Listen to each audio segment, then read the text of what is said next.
Howdy folks, welcome back to my YouTube channel. I am your host, the Mighty Bjorn, and today for you I got a Mighty game review, and I'm going to be talking about a game I just recently heard about titled Ion Fury. Let's dive on in here a little bit. We'll start with the developers, Voidpoint, the publisher is 3D Realms, and it is made with the build engine.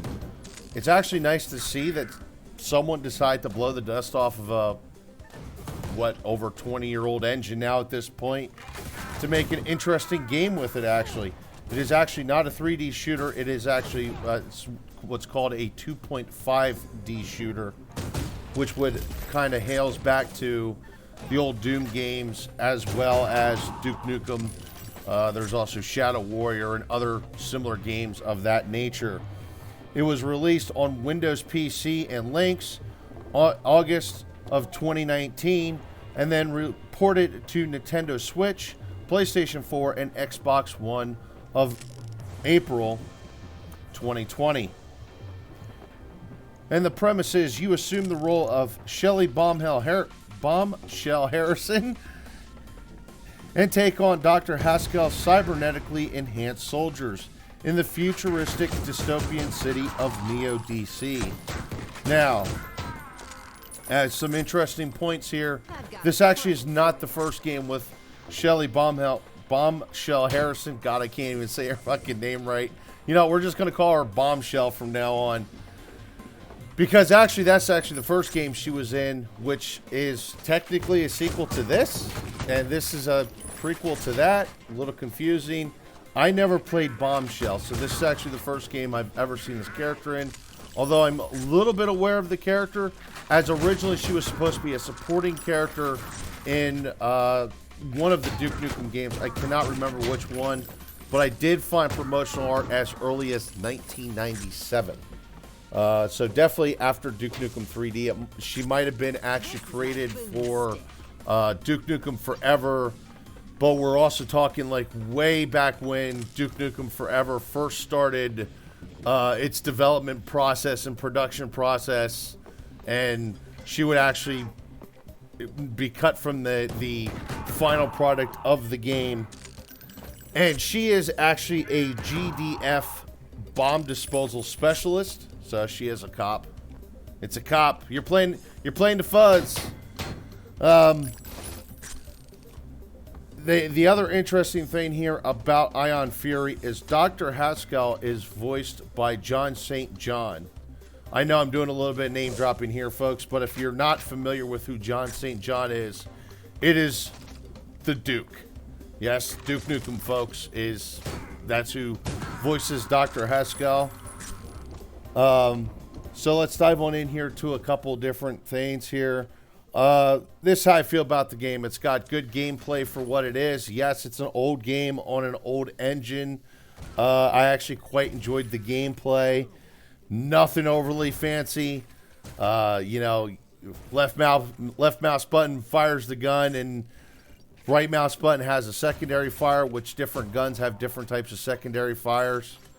The game, I know some of you may laugh at this, but the game's actually got, I feel, really good graphics for what it is.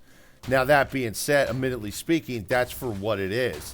It's a 2.5D shooter built on a like 25-year-old engine, maybe even older, considering how old Duke Nukem 3D is. But they definitely did a great job on it. It's got a very good atmosphere. The city looks like a city. The sewers look like sewers. Gotta hate sewers. It's got different color palettes, and they just did a really good job when it comes to that.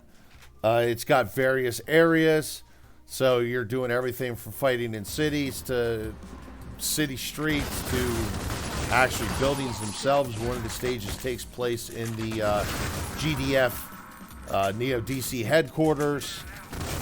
And, you know, it all feels like it should feel, in my opinion, with the build engine, which is something the build engine was actually always good for. I like the gun selection. You got a pistol, which actually the pistol's not bad. This game probably has one of the best pistols in any shooter first-person shooter game ever. Don't mind me, I'm old as shit. You actually have a grenade launcher, but the grenade launcher also fires buckshot, so it acts as a shotgun or a fragmentation grenade launcher, which is really cool. And then you got this energy crossbow that shoots multiple bolts at once. You also got your typical minigun, which calling it a minigun is an understatement. That thing's a monster. And then you got other different types of weapons as well as bowling bombs, which those are pretty cool. Very cool mechanic to the bowling bombs. So there's definitely a good weapon selection. One of the weapons is a baton, like nightstick type weapon. Well, electro stun stick. The music selection's not bad. I'm not a big fan of the music, but the music does set the standard of what it's supposed to be, which is more or less a cyberpunk type setting. You know, something like Shadowrun, Cyberpunk, Tech Wars, a lot of different games. Blade Runner would be set in this kind of scenario. So it's kind of got that kind of music that kind of sets that mood for you. And the sounds, I feel, are really good. It's got a lot of different sounds. When it comes to the guns, the bowling bombs, the explosions sound like explosions. The guns sound like guns. They're meaty. They're impactful. The crossbow even kind of sounds like a crossbow, if you will. So it's all pretty cool how they did all that. They did a very interesting job here with all that kinds of stuff. I do have a couple beefs with the game stuff I think they could tweak to be a little bit better. One is honestly the ammo pickups.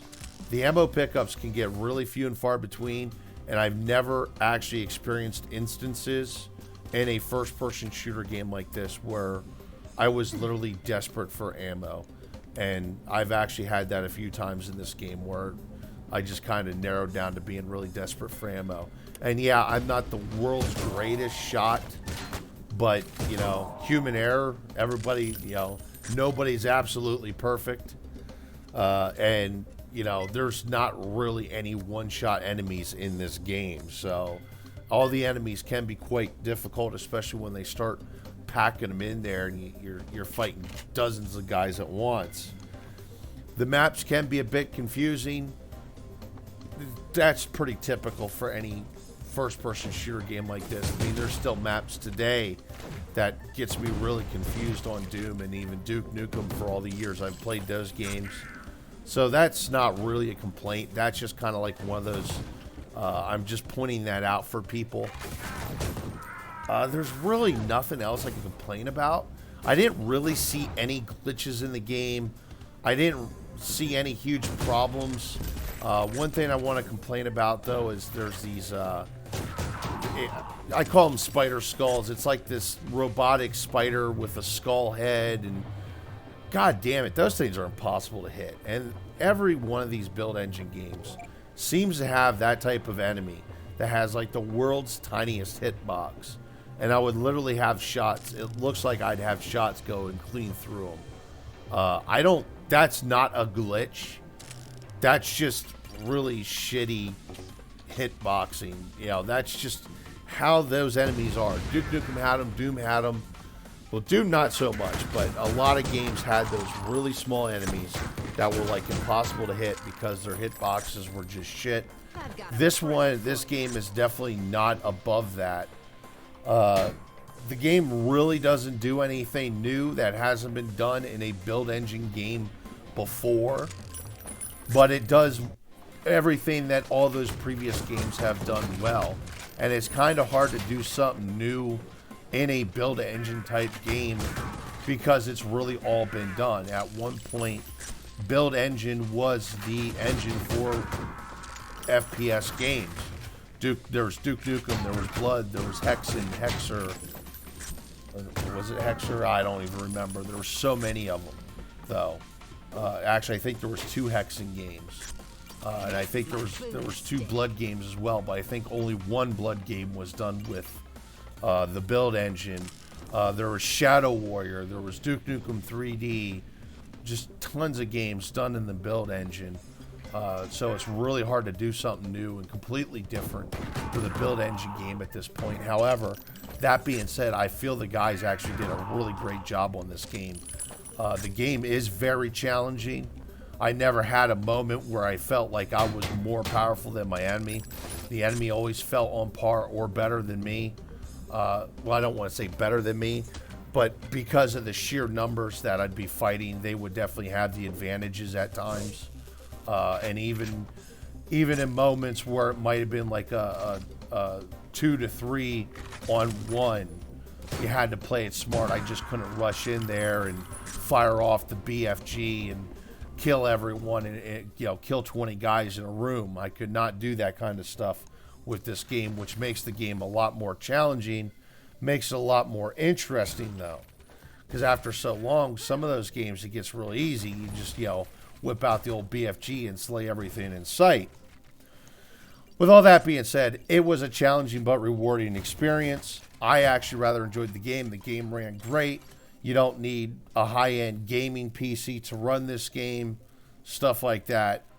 What I would say is if you're looking for an old-school boomer shooter type game, if you're looking to get that nostalgia experience, if these are the type of games that FPS games that you played back in the day, this is actually a very good option.